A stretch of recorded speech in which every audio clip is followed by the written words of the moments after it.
मला काय करायचं आहे, मला असा जय मुळीच नको आहे.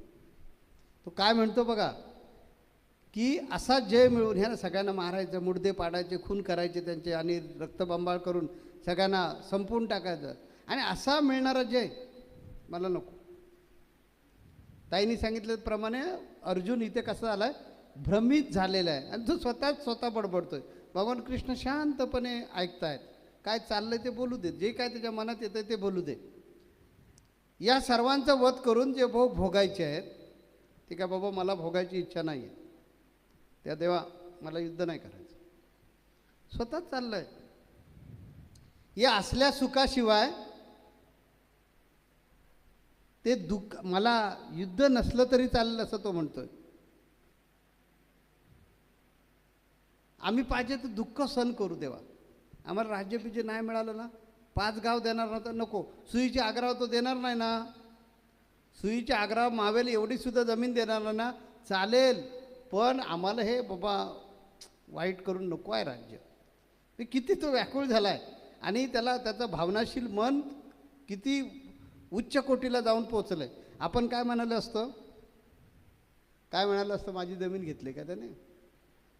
अरे मुडदाच पाडतो ना, कुऱ्हाडीनं 2 तुकडेच करून टाकतो, मुंडका एका बाजूला करतो आणि बाकीचं धड बाजूला करतो, पिशवीत भरतो आणि रत्नारीत नेऊन समुद्रात टाकतो.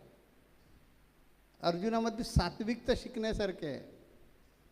तो काय म्हणतो की असलं बाबा आम्हाला राज्यच नको, भले आम्हाला त्यांनी जमीन जागा नाही दिली, राज्य नाही दिलं तर त्यांना लकलाभ होऊ दे, पण मला काय हे युद्ध योग्य वाटत नाही म्हणतो तो.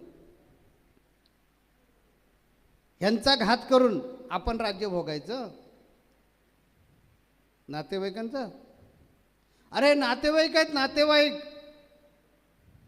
बाप्पा नेहमी सांगायचे ना, ते आपल्याला सगळ्यांना अनुभव येतो. मी नेहमी सांगतो, नातेवाईक जे नेहमी अडचणीत आणतात, जाऊ द्या.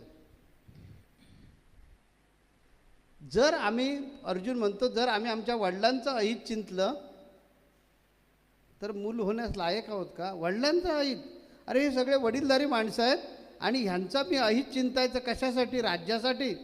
बाबा मला राज्य नको, त्यापेक्षा मी युद्ध काय करणार नाही, मला काहीही नको. आश्चर्य आहे, भगवान कृष्ण एकही शब्द काहीच बोलत नाही आहेत, त्याचीच बडबड चालू आहे. कारण त्याच्या त्या भावनाशील मनाला, सात्विक मनाला लागलं आहे कुठंतरी, की त्याच्या मनावर इतका परिणाम झालेला आहे अर्जुनाच्या, कारण तो मनापासून, अंतःकरणापासून ह्या सगळ्यांवर प्रेम करत होता. त्याच्या मनामध्ये कधी स्वप्नामध्ये सुद्धा त्याला वाईटाचा विचार नातेवाईकांचा केला नाही. ही सात्विकता, अशी सात्विकता आपल्यामध्ये वाढली पाहिजे. हीच सात्विकता आपल्याला कधी चुकीच्या मार्गाने घेऊन जाणार नाही. मग इथे आता श्रोत्यांना प्रश्न पडेल, जर ही अशी सात्विकता होती मग पुढे अर्जुनानं युद्ध का केलं? मला वाटतं मागच्या 1-2 संत संघापूर्वी मी त्याचं उत्तर दिलेलं आहे. किती काळाची गरज होती, नियतीची गरज होती, म्हणून ते युद्ध झालेलं आहे. त्याच्यावर आपला ह्याने ताईंनी पण चांगलं हे केलेलं आहे, की हे जे युद्ध आहे, हे युद्ध गौराताईने त्याच्यावर सांगितलेलं आहे, की हे युद्ध जे होतं ते सूड घेणारं युद्ध नव्हतं. द्रौपदीची मानहानी केली म्हणून मी तुझा बदला घेणार, तू मला राज्य देत नाहीस म्हणून बदला घेणार, असला काही प्रकार नव्हता. जो समाजामध्ये दंभाचार माजला होता, अत्याचार माजले होते, अन्यायकारक वृत्त्या वाढल्या होत्या, त्यांचा नाश करणं आवश्यक होतं. आणि ते राजकर्त्याचं काम आहे, आणि ते भगवान श्रीकृष्णानं अर्जुनाच्या माध्यमातून करून घ्यायचं होतं. म्हणून हे युद्ध शेवटी घडलं आहे. पण तत्पूर्वीची जी अर्जुनाची भावना आहे, अर्जुनामधला जो सात्विक भाव उमाळून जो आलेला आहे, तो इथे भरपूर काही शिकवण्यासारखा आहे. म्हणून मला वाटतं ज्ञानेश्वर माऊलींनीसुद्धा त्याच्यावर प्रचंड ओव्या लिहिलेलं आहे. मगापासून म्हणण्यापेक्षा आतापर्यंत जवळजवळ 3-4 संत संघामध्ये तेच चालू आहे. अजूनही अर्जुन बोलतोय, अर्जुन आपल्या मनातली खंत व्यक्त करतोय. हे एवढं ज्ञानेश्वर माऊलींना किंवा विस्तारपूर्वक लिहिण्याची आवश्यकता काय? मला वाटतं याच्यातून ज्ञानेश्वर माऊलींना आपल्याला काहीतरी बोध द्यायचा असेल, काहीतरी सांगायचं असेल की माणसानं कसं जगलं पाहिजे, की इतकं सात्विक जगलं पाहिजे. अर्थात तुम्ही उच्च कोटीला गेलात की ती सात्विकता पण गळून पडत असते. जसं पांडव जेव्हा मोक्षाला गेले ते सगळेच नाही गेले ना, फक्त धर्मच गेला. बाकीची भावंड जी होती, अर्जुन पण गळून पडला, द्रौपदी पण अर्ध्या रस्त्यात गळून पडली, नकुल सहदेव पण गळून पडले, फक्त एकटं धर्मराजाच गेला आणि त्याचा कुत्रा गेला. तसं ज्यावेळी तुम्ही उच्च कोटीला जाल त्यावेळेला ती सात्विकता पण उपयोगाची नाही. परंतु तशी परिस्थिती येईपर्यंत तुकोबारांनी सांगितलं आहे, तुका म्हणे येते सत्वाचे सामर्थ्य करावा परमार्थ अनिर्षी. माऊलीला मला वाटतं हेच सुचवायचं आपल्याला की तुम्ही व्यावहारिक लोक आहोत, म्हणजे आपण सगळेजण व्यावहारिक लोक आहोत, प्रापंचिक लोक आहोत.